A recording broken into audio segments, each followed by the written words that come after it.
മരിച്ചിട്ടുള്ളൂ, കണ്ണൊന്നും അടയണ്ട. ഇപ്പോ മരിച്ച ഒരു മയ്യത്താണ് നമ്മുടെ മുൻപിലുള്ളത്. ഇപ്പൊ റൂഹ പോയിട്ടുള്ളൂ, അതുകൊണ്ട് തന്നെ കണ്ണ് തുറന്നു കിടക്കുന്നു, വായ തുറന്നു കിടക്കുന്നു, കൈ ഇങ്ങനെ ഏകദേശം ഈ രൂപത്തിലാണുള്ളത്. അപ്പൊ നമ്മൾ ചെയ്യേണ്ടത് ആ കയ്യെ ഒന്ന് ചേർത്തി വെക്കുക, ചുണ്ട് അടച്ചു കൊടുക്കുക, ചുണ്ട് പൂട്ടി കണ്ണ് അടച്ചു കൊടുക്കുക. ചിലപ്പോൾ എന്താവും, കണ്ണ് നമ്മൾ മരിച്ച് 15-20 മിനിറ്റ് കഴിഞ്ഞിട്ടാണ് ശേഷമാണ് വരുന്നതെങ്കിൽ കണ്ണ് അടയ്ക്കാൻ കുറച്ച് പ്രയാസം ഉണ്ടാകും. അപ്പോൾ ഒന്ന് ഇങ്ങനെ തിരുമ്മി കൊടുത്താൽ കണ്ണ് അടഞ്ഞ രൂപത്തിലാവും, ചുണ്ട് ഇങ്ങനെ അടഞ്ഞ രൂപത്തിലാവും. അടഞ്ഞിട്ടില്ലെങ്കിൽ താടി ഒന്നിങ്ങനെ സെറ്റ് ചെയ്തിട്ട് അടച്ചു കൊടുത്താൽ മതി.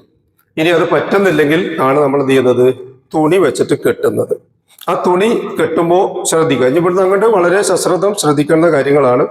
എന്തെങ്കിലും സംശയം നിങ്ങൾ ചോദിക്കുകയും ചെയ്യാം കേട്ടോ. കാരണം ഞാൻ എക്സ്പേർട്ട് അല്ല, നിങ്ങൾ എന്നേക്കാൾ കൂടുതൽ എക്സ്പേർട്ട് ആയതുകൊണ്ട്. അപ്പോ എന്തെങ്കിലും സംശയം ഉടനെ ചോദിക്കുക. പുറത്തിറങ്ങി കഴിഞ്ഞാൽ പിന്നെ അഭിപ്രായം പറയാൻ ആരെയും അനുവദിക്കുന്നതല്ല. തുണി നമുക്ക് 2 രൂപത്തിൽ എടുക്കാം. അതിൽ ഒന്ന്, നടു ഭാഗത്ത് ഒരു ചെറിയ ഓട്ടം ഉണ്ടാക്കാം, തൊട്ട് താഴെ 2 ഓട്ടങ്ങൾ ഉണ്ടാക്കാം. ഇങ്ങനെ ഒരു നീള കഷ്ണം എടുത്താൽ നീളത്തിൽ നടുവ് ഇടതും വലതും 2 കീറൽ ഉള്ള അവസ്ഥയിൽ നമുക്ക് ചെയ്യാം. ഒന്ന്. ഇനി അതല്ലെങ്കിൽ 2 ഭാഗത്തുനിന്നും, മുകൾ ഭാഗത്തുനിന്ന് താഴേക്കും താഴ്ഭാഗത്തുനിന്ന് മുകളിലേക്കും കീറി നടുഭാഗത്ത് നിൽക്കുന്ന രൂപത്തിൽ നമുക്ക് എന്ത് ചെയ്യാം, ഈ തുണി കീറാവുന്നതാണ്. എന്നിട്ട് ഇവിടെ വെച്ച് ഇവിടേക്ക് കെട്ടാം, ചെവിയെ ഒഴിവാക്കിക്കൊണ്ട്. ഈ ചെവി ഒഴിവാക്കാൻ വേണ്ടി 2 ഭാഗത്ത് കെട്ടിയിട്ടുള്ളത്. അതുപോലെ തന്നെ ഇതും ഇങ്ങനെ തന്നെ, ഇങ്ങനെ വെച്ചാൽ ചെവി കാണിച്ചു തരാം.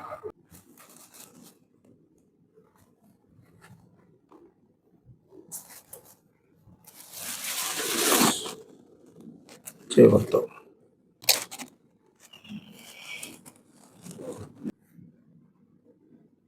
ചെവി രണ്ടും പുറത്താകുന്ന രൂപത്തിൽ, താടി ആവുന്ന രൂപത്തിൽ, തല ഇങ്ങനെയാകുന്ന രൂപത്തിൽ കെട്ടിയിട്ടുണ്ട്.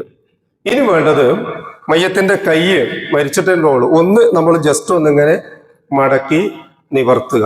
വലത്തെ കൈ ഇതുപോലെ 1, 2, 3 ഇങ്ങനെ മടക്കി നിവർത്തി അവിടെ വെക്കുക. അതേപോലെ തന്നെ ഇടത്തെ കൈയും മടക്കി നിവർത്തി വെക്കാം. അത് നമുക്കൊരു ആയാസത്തിന് വേണ്ടിയും നമ്മൾ വിചാരിക്കുന്ന പോലെ മയ്യത്ത് കുളിപ്പിക്കാൻ വേണ്ടിയാണ്. അതുപോലെ തന്നെ കാല് ഇങ്ങനെ ഒന്ന് മടക്കി നിവർത്താം.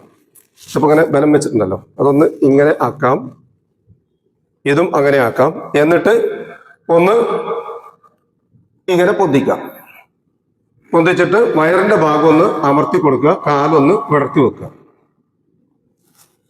അപ്പൊ എന്തെങ്കിലുമൊക്കെ മാലിന്യങ്ങൾ വരാൻ സാധ്യതകളുണ്ടെങ്കിൽ അത് ആ രൂപത്തിൽ പുറത്തു പോവുകയും ചെയ്യും.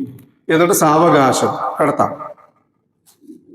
ഇത് നമ്മുടെയൊക്കെ നാട്ടിൽ പല സ്ട്രെച്ചറുകൾ കിട്ടാറുണ്ട്. ആ സ്ട്രെച്ചറുകളിൽ ചിലത് തന്നെ ഇതുപോലെ ചാരി ഇരുത്താനുള്ള സംവിധാനങ്ങളൊക്കെ ഉണ്ടാവും. ഇത് നമ്മളിങ്ങനെ വയറ് അമർത്തുമ്പോൾ ശ്രദ്ധിക്കേണ്ടുന്ന കാര്യം, ഒന്ന്, മരണപ്പെട്ടു പോയ വ്യക്തിയുടെ വയറിൽ വല്ല മാലിന്യങ്ങളും ഉണ്ടെങ്കിൽ പുറത്തു പോകാൻ വേണ്ടിയാണ്. അതേസമയം പോസ്റ്റ്മോർട്ടം കഴിഞ്ഞതും, അതുപോലെ തന്നെ ഗർഭം കഴിഞ്ഞത്, ഹൈലും നിഫാസും ഉള്ളത്, ഉദരരോഗമുള്ളത്, സർജറി കഴിഞ്ഞത് എന്നിത്യാദി മയ്യത്തുകളെയൊന്നും ഈ പണി ചെയ്യുകയും ചെയ്യരുത്. പിന്നെ ബ്ലഡ് വന്നാൽ നിൽക്കാൻ കുറേ പ്രയാസമായിരിക്കും, അത് ചെയ്യുക. പിന്നെ കണ്ണടച്ചത് എന്തിനാ? റസൂലുള്ളാഹി സ്വല്ലല്ലാഹു അലൈഹി വസല്ലം ബിസ്മില്ലാഹി വഅലാ മില്ലത്തി റസൂലില്ലാഹി എന്ന് പറഞ്ഞിട്ട് അബൂ സലമ റളിയല്ലാഹു അൻഹു കണ്ണടച്ചു കൊടുക്കുകയും അദ്ദേഹത്തിന് വേണ്ടി പ്രാർത്ഥിക്കുകയും ചെയ്തു. റസൂലുള്ളാഹി സ്വല്ലല്ലാഹു അലൈഹി വസല്ലം പറഞ്ഞു, മരിച്ച വ്യക്തി തൻ്റെ റൂഹിനെ കൊണ്ടുപോകുന്ന മലായികത്തുകളെ തുറച്ചു നോക്കുന്ന അവസ്ഥയിലായിരിക്കും കിടക്കുന്നുണ്ടാവുക. അതുകൊണ്ട് അദ്ദേഹത്തിന്റെ കണ്ണുകൾ നിങ്ങൾ അടച്ചു കൊടുക്കുകയും എന്ന് പറയുകയുണ്ടായി. ഇനി നമുക്ക് വേണ്ടത് വീട്ടിൽ നിന്ന് കരയുള്ളതോ കരയില്ലാത്തതോ ആയ ഒരു വലിയ മുണ്ട്. ഇതുവരെ മനസ്സിലായല്ലോ, പ്രാഥമികമായ കാര്യങ്ങളാണ് ഇപ്പൊ നമ്മൾ ചെയ്തിട്ടുള്ളത്. ഇതിൽ എന്തെങ്കിലും സംശയം ഉണ്ടെങ്കിൽ ഇപ്പൊ ചോദിക്കാം. ഇതുവരെയുള്ളതിന് എന്തെങ്കിലും സംശയം ഉണ്ടോ? ഇല്ല. അപ്പൊ അടുത്ത ഭാഗത്തേക്ക് പോവാം. ഇപ്പൊ മാലിന്യം വന്നു എന്ന് പറഞ്ഞു, അതവിടെ നിൽക്കുക അല്ല. അതിനാണ് ഞാൻ നേരത്തെ പറഞ്ഞതുപോലെ ഗ്ലൗസ് സഹായികളായ ആളുകൾക്ക് ഓരോന്ന് വീതവും, കുളിപ്പിക്കുന്ന ആൾക്ക് 2 വീതവും വേണം. അതോടുകൂടി തന്നെ നേരത്തെ പറഞ്ഞ ആ വീതി കൂടിയ തുണി, ഇതിന്റെ ഇങ്ങനത്തെ തുണി ഉണ്ടാവുമല്ലോ, അതുകൊണ്ട് എന്ത് ചെയ്യണം, ഈ കുളിപ്പിക്കുന്ന ആള് ഇതിങ്ങനെ ചുറ്റണം. അപ്പൊ ഇനി നേരത്തെ പറഞ്ഞ രൂപത്തിൽ കടത്തി കഴിഞ്ഞാൽ സ്വാഭാവികമായിട്ടും അയാളുടെ വയറിൽ നിന്നും മലമോ മൂത്രമോ ഒക്കെ വന്നിട്ടുണ്ടാവാം. അപ്പൊ അതവിടെ ഉണ്ട്. അപ്പൊ ഇതെന്ത് ചെയ്യണം, അത് നേരെ അതിലേക്ക് പോകുന്നതിന് മുമ്പ് നീണ്ട വലിപ്പമുള്ള ഒരു തുണി ഉപയോഗിച്ച് പൂർണ്ണമായി അയാളെ മൂടുന്നു. മൂടിയതിനു ശേഷം അയാളുടെ വസ്ത്രങ്ങൾ ഓരോന്നോരോന്നായിട്ട് അഴിച്ചെടുക്കുകയാണ് ചെയ്യുക. ഉദാഹരണമായിട്ട് ഇവിടെയുള്ള ഈ ഷർട്ട് ഒരു കാരണവശാലും മുട്ടുപൊക്കലിന്റെ ഇടയിലുള്ള ഭാഗം മറ്റുള്ളവർ കാണാനോ കുളിപ്പിക്കുന്നവർ നേരെ കാണാനോ പറ്റാത്ത രൂപത്തിലാണ് ഈ തുണി ഇടേണ്ടത്. അപ്പൊ അതുകൊണ്ട് തന്നെ ഈ കൈ ഉള്ള കുപ്പായം അതുപോലുള്ള സംവിധാനം ബനിയനൊക്കെയാണ് വിചാരിച്ചോ, തീർച്ചയായും എന്ത് ചെയ്യണം, അതിന്റെ കൂടുതൽ ഒരു കത്രി ഉണ്ടാവണം. ഇത് കീറിയിട്ട് രണ്ട് ഭാഗവും കീറിയിട്ടാണ് അത് റിമൂവ് ചെയ്യേണ്ടത്. അപ്പൊ അത് ആ രൂപത്തിൽ തന്നെ ഇവിടെ ഉണ്ടാവും ഇൻഷാ അല്ലാഹ്. പിന്നീട് തുണി നമുക്ക് അഴിക്കാം. തുണി അഴിക്കുന്നതോട് തന്നെ മുകളിലുള്ള വസ്ത്രം ഏകദേശം മുട്ടുവരെ നീക്കം ചെയ്യുകയും അതിന്റെ അടിയിലുള്ള പറഞ്ഞാൽ മനസ്സിലാകുന്നുണ്ടോ, അടിയിലുള്ളപ്പോ ഇത് നമ്മളിങ്ങനെ എടുത്തു മുട്ടുവരെ ആക്കിയിട്ടുണ്ട്, അടിയിലുള്ള വസ്ത്രം ഇവിടെ കിടക്കുന്നുണ്ട്. ആ വസ്ത്രം എടുക്കുന്നതോടുകൂടി തന്നെ സഹായികളായ ആളുകളെ ഉപയോഗപ്പെടുത്തിയിട്ട് കാല് രണ്ടും ചേർത്തി പിടിക്കുക. എന്നിട്ട് അടിയിൽ നിന്ന് വസ്ത്രം വലിച്ചെടുക്കുക. ഓക്കെ,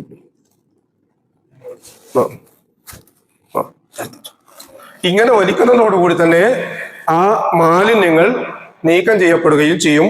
ആ തുണി സുരക്ഷിതമായിട്ട് മാറ്റി വെക്കുകയും ചെയ്യാം.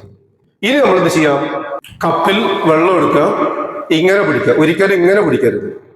കപ്പിൽ വെള്ളം എടുത്ത് ഇങ്ങനെ ഔറത്തിലേക്കും രഹസ്യഭാഗങ്ങളിലേക്കും ശക്തമായി അടിച്ചതിന് ശേഷം ആ വെള്ളം പൂർണ്ണമായും കഴുകി ട്രേയിലോ മറ്റോ, ഇപ്പൊ നമ്മളൊക്കെ അറിയാൻ പറ്റും, തലഭാഗം കുറച്ച് പൊക്കിയും കാൽഭാഗം താഴ്ത്തിയും ഒക്കെ കിടക്കുന്നുണ്ടാവുക. ആ മാലിന്യ വെള്ളവും നജസ്സും ഒക്കെ ഉണ്ടെങ്കിൽ എന്ത് ചെയ്യും, മാറിപ്പോവും. ഇതോടുകൂടി നമ്മൾ ശ്രദ്ധിക്കേണ്ടത്, കുളിപ്പിക്കുന്ന ആളുകൾ അവരവരുടെ ഉടുവസ്ത്രങ്ങൾ ഒരൽപ്പം കയറ്റി കൊടുത്തില്ല എങ്കിൽ മലമൂത്രമോ നജസോ മാലിന്യങ്ങളോ രക്തമോ മറ്റോ ഉണ്ടെങ്കിൽ അവരുടെ വസ്ത്രത്തിൽ തെറിക്കാൻ ഇടയാകും. മയ്യത്ത് കുളിപ്പിച്ച ആളുകൾ കുളിക്കുക എന്നുള്ളത് ഒരു നല്ല കാര്യവും സുന്നത്തുമാണ്. എന്തുകൊണ്ട്, ഈ നജസും മാലിന്യത്തോടു കൂടി ഇനിയാണ് മയ്യത്ത് നിസ്കരിക്കാതിരിക്കാൻ വേണ്ടി. അപ്പൊ അത് ശ്രദ്ധിക്കണം. ശരീരത്തിൽ പുരളാത്ത രൂപത്തിലായിരിക്കണം കുളിപ്പിക്കേണ്ടത്.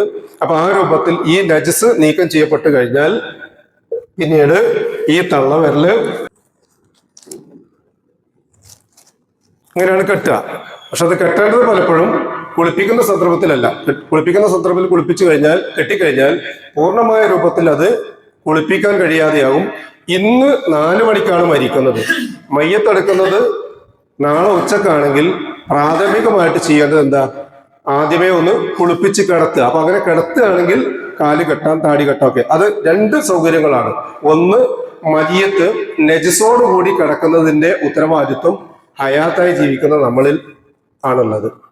പിന്നെ ഒന്ന്, എൻ്റെ ഏറ്റവും വേണ്ടപ്പെട്ട ഫ്രണ്ടാണ് ഈ മരിച്ചു കിടക്കുന്നത്. അദ്ദേഹം വൈകുന്നേരത്താണ് മരിച്ചിട്ടുള്ളത്.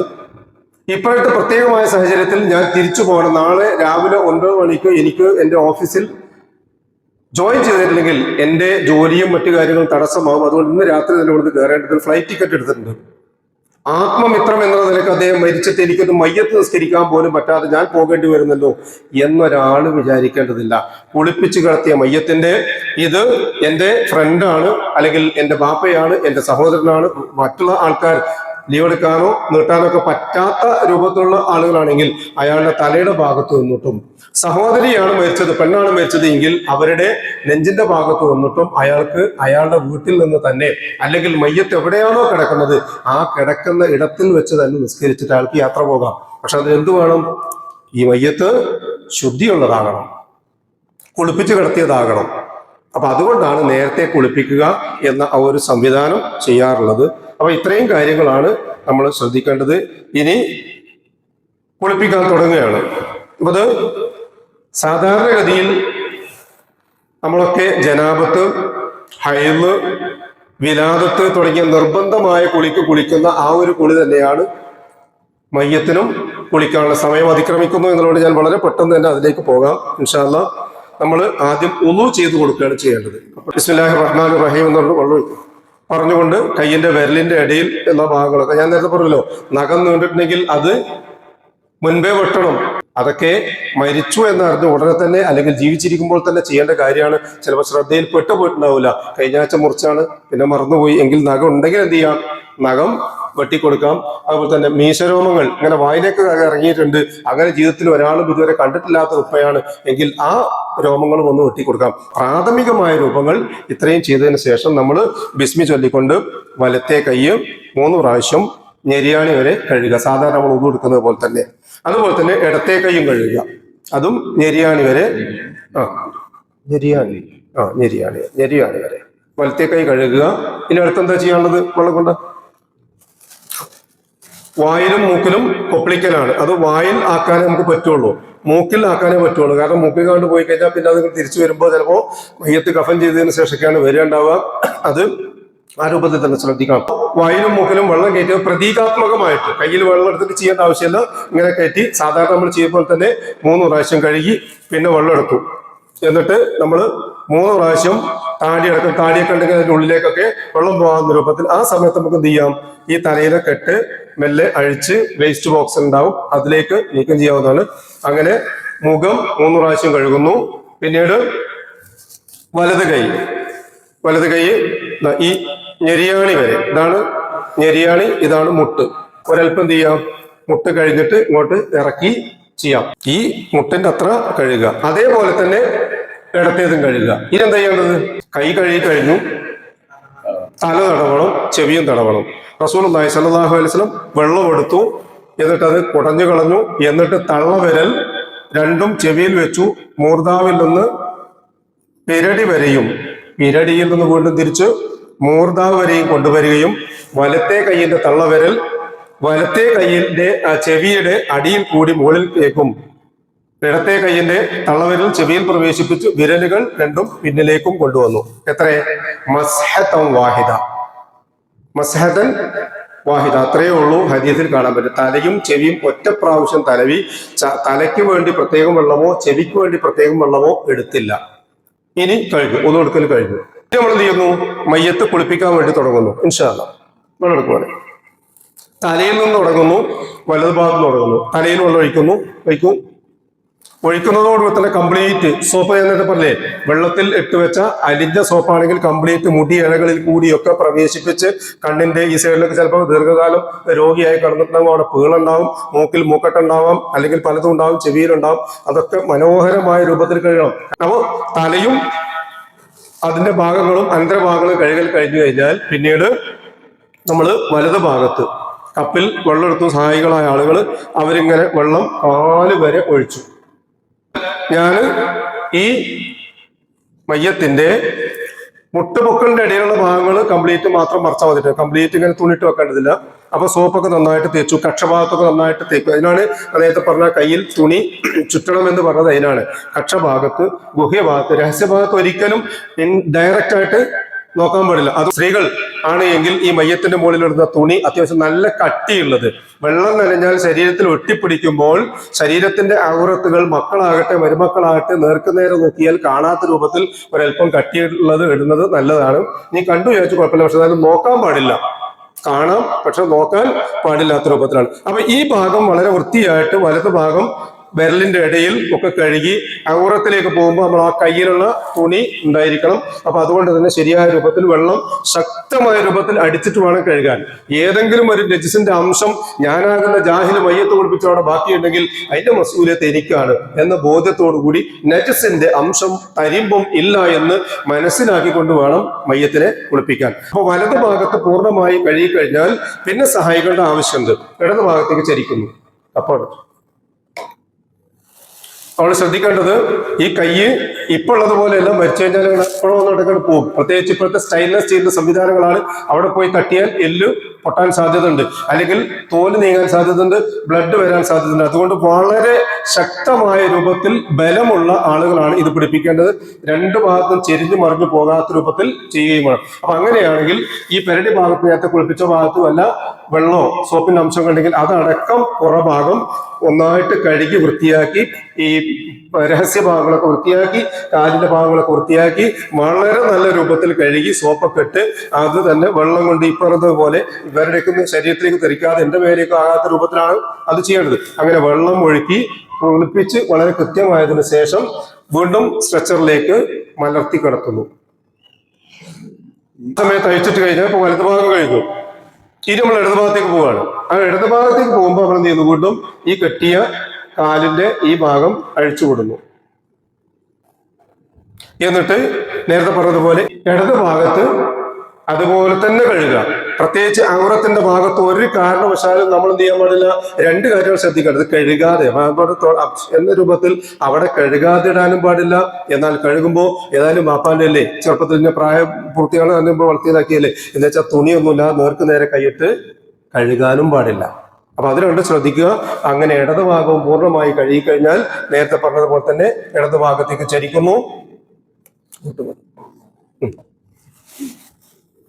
ഈ തുണി നീങ്ങാതിരിക്കാൻ പ്രത്യേകം ശ്രദ്ധിക്കണം കേട്ടോ. ഇങ്ങനെ ആയിക്കഴിഞ്ഞാൽ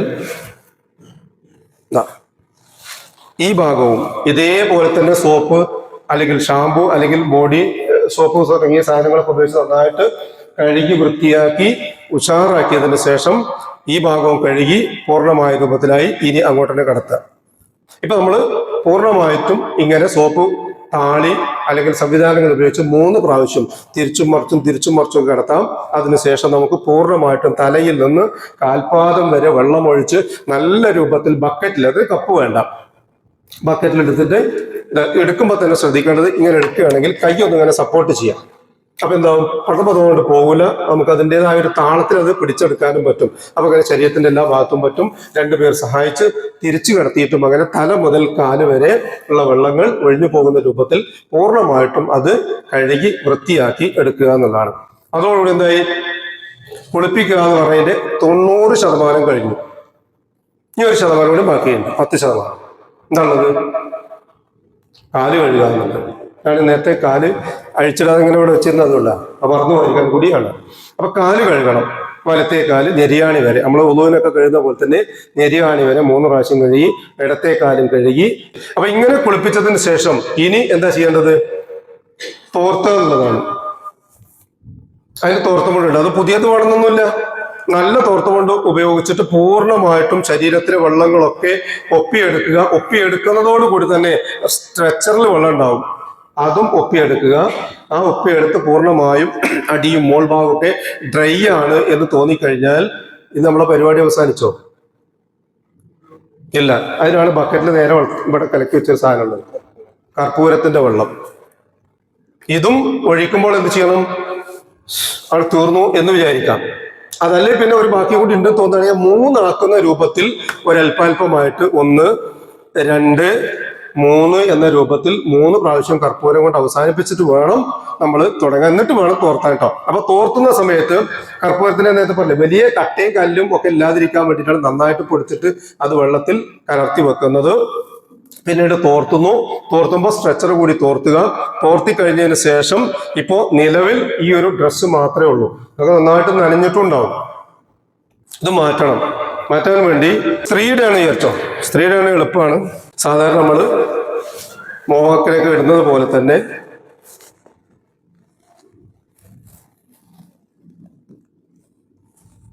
ഇങ്ങനെ ഇടാം. ഈ വള്ളി സാധാരണ കെട്ടുന്ന പോലെ കെട്ടാം. അടിഭാഗം സഹായികളെ കൂടി ഏൽപ്പിച്ചതിന് ശേഷം ഇങ്ങനെയൊക്കെ മറച്ച് നിസ്കാരക്കുപ്പായിട്ട് ലെവലാക്കി കിടത്തി. പുരുഷന്മാരാണെങ്കിൽ ഇതിൻ്റെ ഒന്നും ആവശ്യമില്ല, 3 കഷ്ണം തുണി മാത്രം മതി. അപ്പൊ തോർത്തി എടുക്കുമ്പോൾ ആ സമയത്ത് ഇതിൽ 3 കഷ്ണം തുണി ഉണ്ടാവും.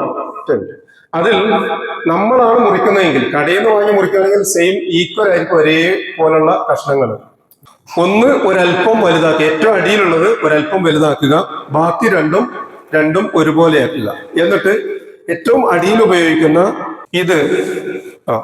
ഈ തുണിയുടെ കാണുന്നുണ്ടല്ലോ, ഇത് കീറാൻ പോവാ.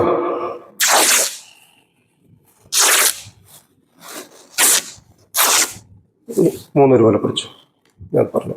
അത് ഇങ്ങനെയുള്ള ഈ കരയുടെ കഷ്ണം നമ്മൾ നേരെ നടുഭാഗം മടക്കി അവിടെ ഒന്നുകൂടി മുറിച്ച് പിന്നെ ഇതിനെ വീണ്ടും ഒന്നുകൂടി മുറിക്കുന്നു. അപ്പൊ ടോട്ടൽ 3 പീസായി.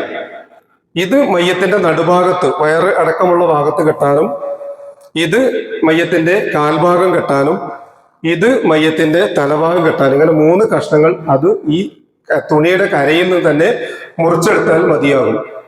ചുരുട്ടിങ്ങനെ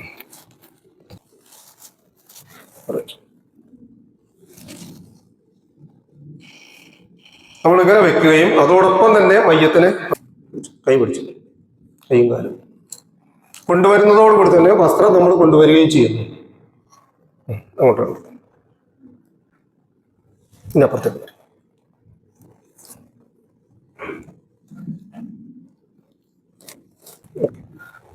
ഇതില് മുകളില് തുണി വെറുതെ ഒന്ന് ഇങ്ങനെ മറച്ചതിന് ശേഷം ഈ ഇട്ട മുകളിലുള്ള തുണി ഉണ്ടല്ലോ, ഇത് നമ്മൾ എന്ത് ചെയ്യുന്നു, ഇത് താഴേക്ക് വലിച്ചു ഒഴിവാക്കുന്നു. അപ്പോ വലത് ഭാഗത്ത് നിന്ന് ഭാഗത്തേക്കും ഇടത് ഭാഗത്ത് നിന്ന് വലത് ഭാഗത്തേക്കും അടിവലി മറയട്ടെ ചൂണ്ടി നിർത്തി ടൈറ്റായി പിടിച്ച. ഇങ്ങനെയാണ് ചെയ്യേണ്ടത്. ഒന്നാമത്തെ ഇത് മറച്ചു കഴിഞ്ഞാൽ ഇപ്പൊ തുണി ഒരല്പം നീളം കുറവും ഇതേം ഒരല്പം നീളം കൂടുതലും ആയതുകൊണ്ട് ഒരു ചെറിയ ഭാഗത്തുണ്ട്.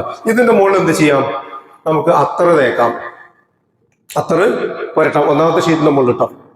അതുപോലെ തന്നെ നേരത്തെ പറഞ്ഞതുപോലെ ഏതെങ്കിലുമൊക്കെ ഭാഗം കുളിപ്പിച്ച് തോർത്തേക്ക് എടുത്തതിന് ശേഷം ലാസ്റ്റ് ഇനി എന്തെങ്കിലുമൊക്കെ ഉണ്ടോ, മലോ മൂത്രോ അല്ലെങ്കിൽ ബ്ലഡോ എന്തെങ്കിലുമൊക്കെ കിരിഞ്ഞിട്ടുണ്ടോ എന്ന് ഉറപ്പ് വരുത്തിയിട്ട് ഉണ്ട് എങ്കിൽ അതെന്ത് ചെയ്യാം, അതൊന്ന് തുടച്ച് നീക്കം ചെയ്തിട്ട് ഇനി ബ്ലഡൊക്കെ വരികയാണെങ്കിൽ അവിടെ ആ പഞ്ഞി വെക്കുക.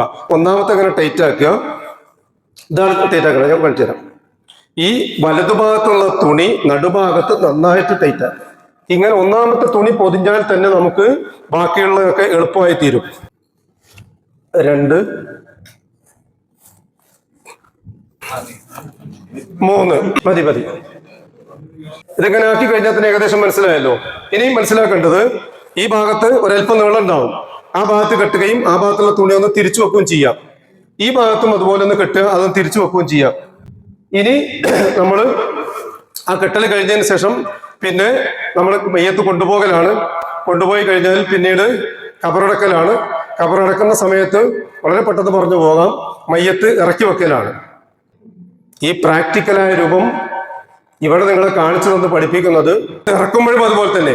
ഇറക്കുമ്പോൾ നടുഭാഗത്ത് നമ്മൾ സാധാരണഗതിയിൽ തന്നെ നേരത്തെ പറഞ്ഞ നീളത്തിലുള്ള കയറിട്ട് കെട്ടിയതോടെ തന്നെ ഈ തോർത്തുമുണ്ട് കോൺ വെട്ടിച്ചിടും. സമയത്തിന്റെ പരിമിതി കാരണം വളരെ പെട്ടെന്ന് സാധിക്കും. കോൺ വെട്ടിച്ചാണ് ഇടുക. ഈ കോൺ നമ്മൾ കെട്ടുകയും ചെയ്യും. ഒന്ന് ചിരിച്ചായിട്ട് ചരിക്കും.